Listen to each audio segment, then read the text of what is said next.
তো আজকে আমরা সব বন্ধুরা মিলে সন্ধ্যেবেলাতে চলে গেছিলাম রামনবমী উপলক্ষে উলুবেড়িয়া কালীবাড়িতে রাবণ পোড়া দেখতে। সন্ধ্যে হতেই বন্ধুর সাথে হাঁটতে হাঁটতে রওনা দিদি উলুবেড়িয়া কালীবাড়ির দিকে। তো তারপর টানা 10 মিনিট হাঁটার পর ফাইনালি আমরা এসে পৌঁছে যাই উলুবেড়িয়া কালীবাড়িতে। আর এখানে আসতেই দেখি না হাজার হাজার মানুষের ভিড় জমে গেছে অলরেডি এখানে রাবণ পোড়া দেখার জন্য। আর এখানে প্রায় অর্ধেকটা রাবণ পোড়া নাকি শুনছি হয়েও গিয়েছিল, অর্ধেকটা দেখা হয়নি। এটা আমাদেরই দোষ, কারণ আমাদেরই আজকে আসতে দেরি হয়ে গেছে একটা কাজের জন্য। তারপর আমরা সব বন্ধুরা বাকিটা দেখার জন্য চোরেদের মতন ব্যারিকেড টেপে চলে আসি ভিতরের দিকে।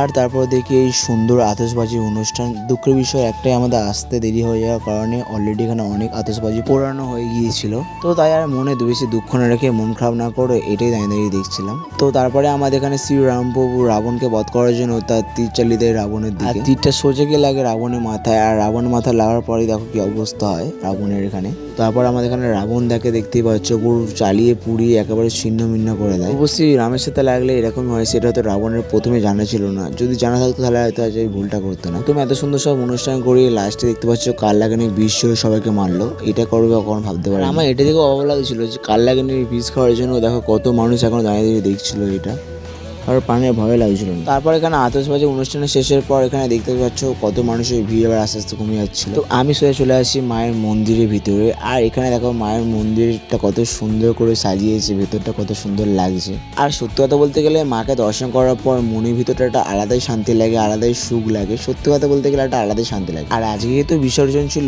তাই এখানে সকল মা বোনেরা দিদিরা সব সিঁদুর খেলছিল আর সিঁদুর পড়াচ্ছিল। আর এদিকে আমাদের ছেলে চলছিল ডান্সের প্রোগ্রাম। তো সত্যি কথা বলতে গেলে নাচতে না পারার কারণে আমরা এখানে সব বান্ধবদের মতো নাচছিলাম, হাত তুলে দেখতে পাচ্ছ। তো বন্ধুরা আজকের ভিডিওটা অবধি থাক। তোমাদের যদি ভিডিওটা একটু ভালো লেগে থাকে তাহলে ভিডিওটা লাইক করে দিও, কমেন্ট করে দাও, চ্যানেলটা ফলো করে দিও। আজকে এতটাই থাক, দেখা হবে তোমার সাথে নতুন ভিডিওতে। ততক্ষণ তোমরা সবাই সুস্থ থেকো, ভালো থেকো, টাটা, বাই বাই।